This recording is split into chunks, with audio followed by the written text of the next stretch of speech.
मैं एक know your leader programme चला रहा हूँ, जहाँ पे हर लीडर जो एग्जिस्टिंग लीडर हैं, जो इलेक्शन फाइट कर चुके हैं, चाहे वो एमएलए लेवल पे हो और एमपी लेवल पे हो। उन लोगों का इंटरव्यू कर रहे हैं, जिससे कि हमारे पास एक हर एरिया के बारे में इंफॉर्मेशन आप लीडर टैंक पे डायरेक्टली आप आके पता कर सकते हैं। उन उन लीडर के बारे में, उनका फैमिली बैकग्राउंड्स, जो भी क्वेश्चंस हैं, जो वो लीडर आपके साथ शेयर करना चाहते हैं, वो सारा आपको एक जगह पे मिलेगा। तो हमारा कॉन्स्टिट्यूशन ये लिखा हुआ था कि हम लोग एक रिप्रेजेंटेटिव को सिलेक्ट करेंगे, वो विधानसभा में बैठ के एक लीडर को चूज करेंगे जो स्टेट चलाएगी, और सिमिलरली हम मेंबर ऑफ पार्लियामेंट हम चूज करेंगे, वो जो है पार्लियामेंट में बैठ के पीएम को इलेक्ट करेंगे।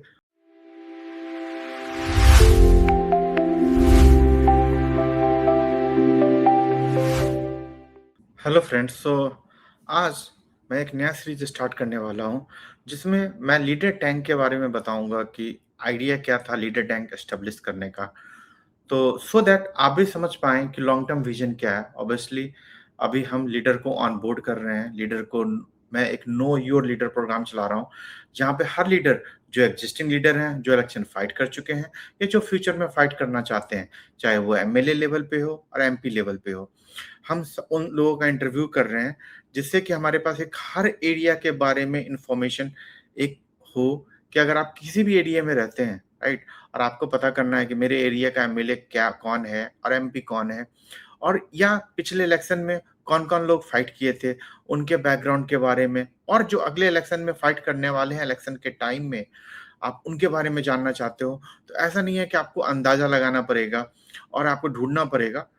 आप लीडर टैंक पे डायरेक्टली आप आके पता कर सकते हैं उन उन लीडर के बारे में, उनका फैमिली बैकग्राउंड्स, जो भी क्वेश्चंस हैं, जो वो लीडर आपके साथ शेयर करना चाहते हैं, वो सारा आपको एक जगह पे मिलेगा। तो मान लीजिए आप एक एरिया में इलेक्शन हो रहा है एमएलए का, अगर 5 कैंडिडेट हैं, तो आप पाँचों कैंडिडेट का इन्फॉर्मेशन आप 1 घंटे में आप वीडियो देख के समझ सकते हो, उस लीडर के बारे में जानकारी आप ले सकते हैं।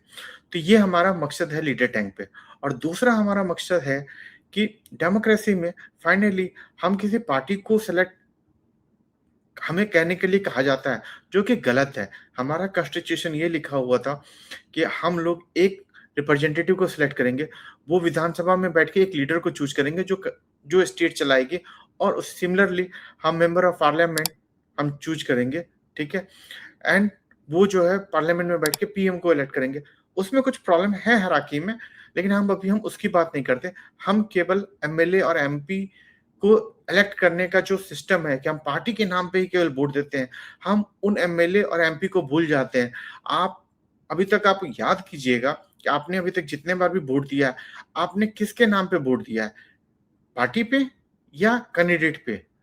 एक इम्पॉर्टेंट समझिए, आप पार्टी को नहीं वोट देते हो, आप प्राइम मिनिस्टर को वोट नहीं देते, आप चीफ मिनिस्टर को वोट नहीं देते। आप वोट देते हो एमएलए को और एमपी को। तो आपको उनके बीच में चूज़ करना है। तो सिस्टम ये होना चाहिए कि आपको उनमें से चूज़ करने में आपको सहूलियत हो, कि आपको ईज़िली पता कर सके कि मेरा बेस्ट एमएलए कौन बन सकता है, हमारा बेस्ट एमपी कौन बन सकता है।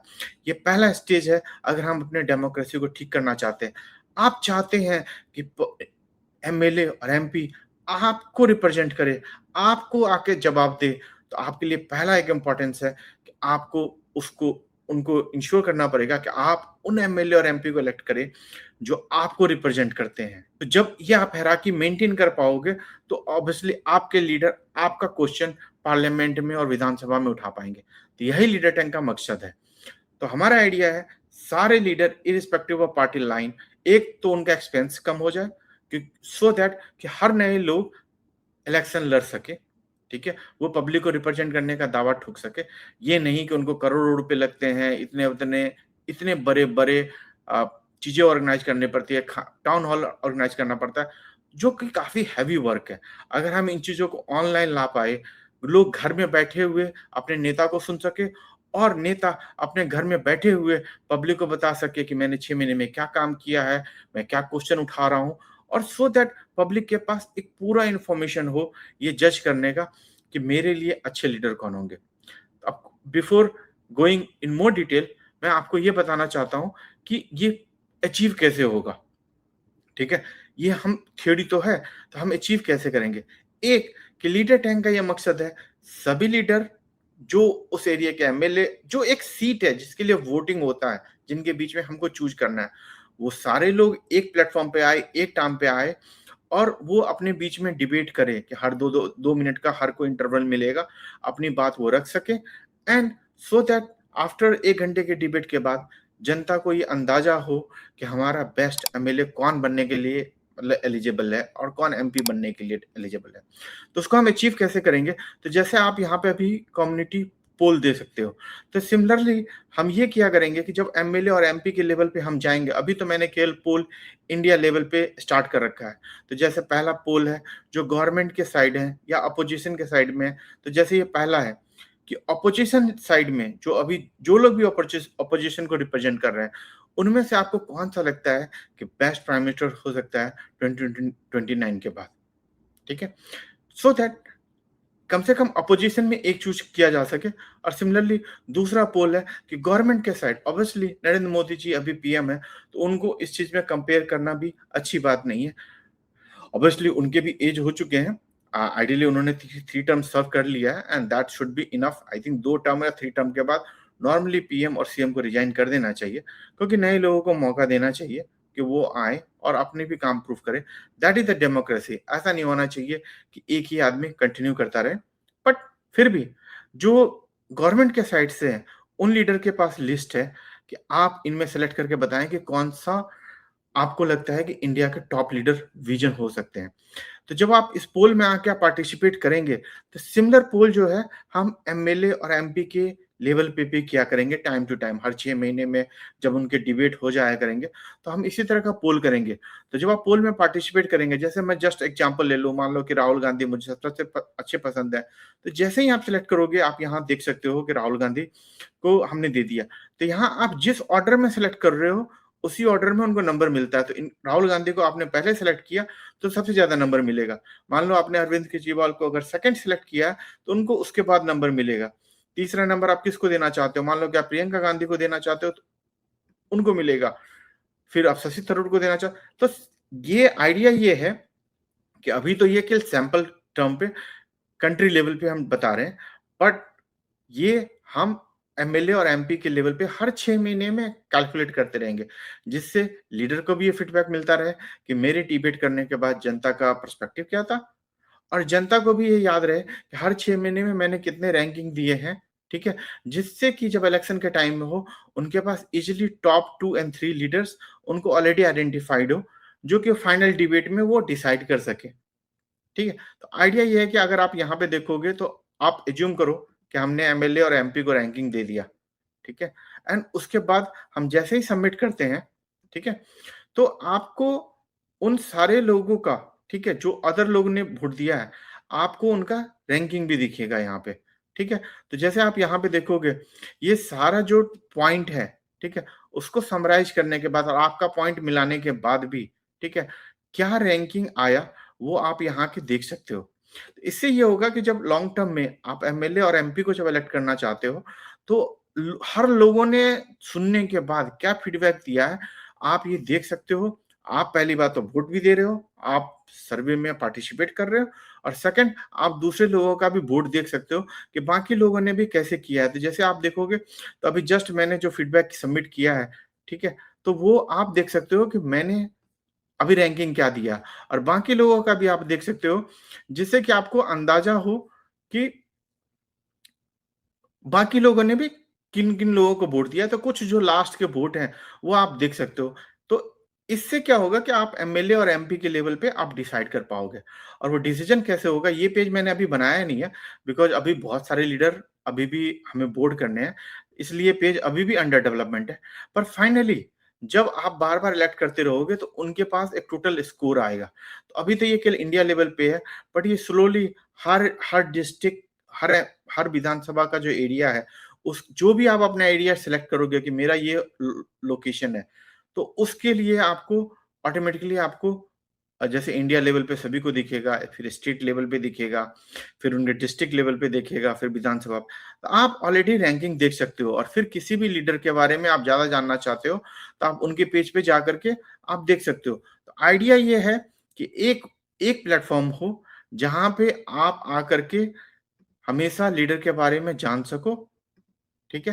तो आप यहाँ पे आके जान सको कि किनकी रैंकिंग क्या है।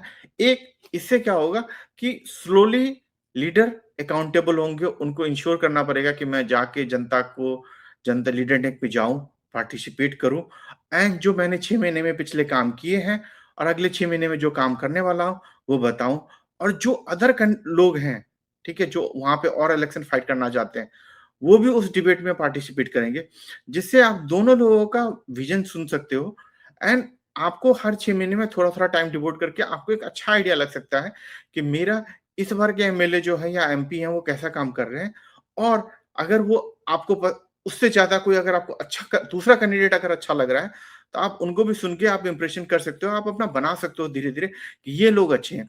तो इससे क्या होगा कि जो भी लोग हैं वो पार्टी पे कम डिपेंडेंट होंगे, वो as a stand alone leader होंगे। क्यों? क्योंकि उनको आपने सपोर्ट किया है, ठीक है? तो वो ऑब्वियसली पार्टी से भी टिकट ला सकते हैं, लेकिन अगर उनको पार्टी टिकट नहीं भी देती है और मान लो कि वो लीडर टैंक पे नंबर 1 है या 2 हैं, तो उनको पता है कि हमारे पास बहुत जनता के सपोर्ट है। जनता का सपोर्ट हमारे साथ है, उन्होंने बहुत दिनों से जनता के लिए काम किया है, वो एक जगह पढ़ सकते हैं।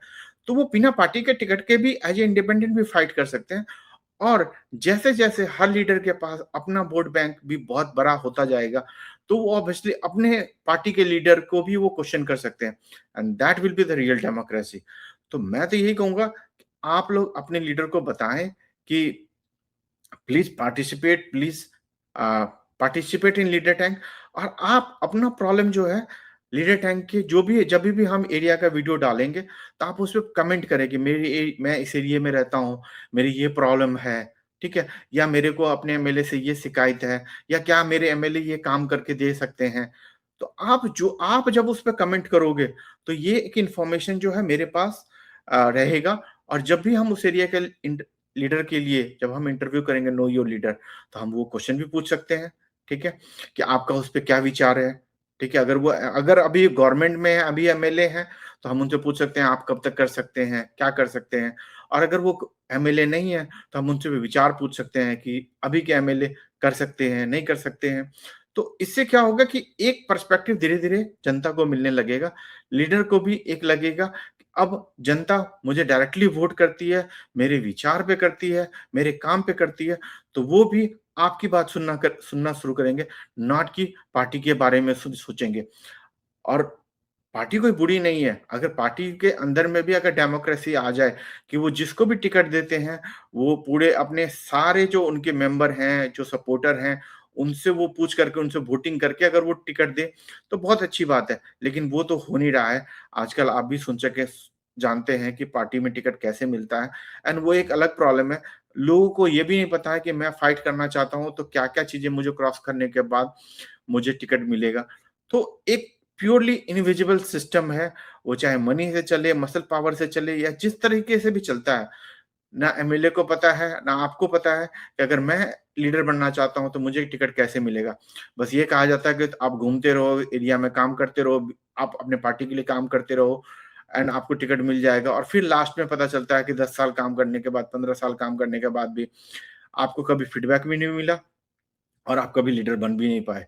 तो एक बहुत बड़ा हायरार्की का प्रॉब्लम है। हम इसी हायरार्की को ब्रेक करना चाहते हैं और इसके लिए हमें आपका सपोर्ट चाहिए, ठीक है?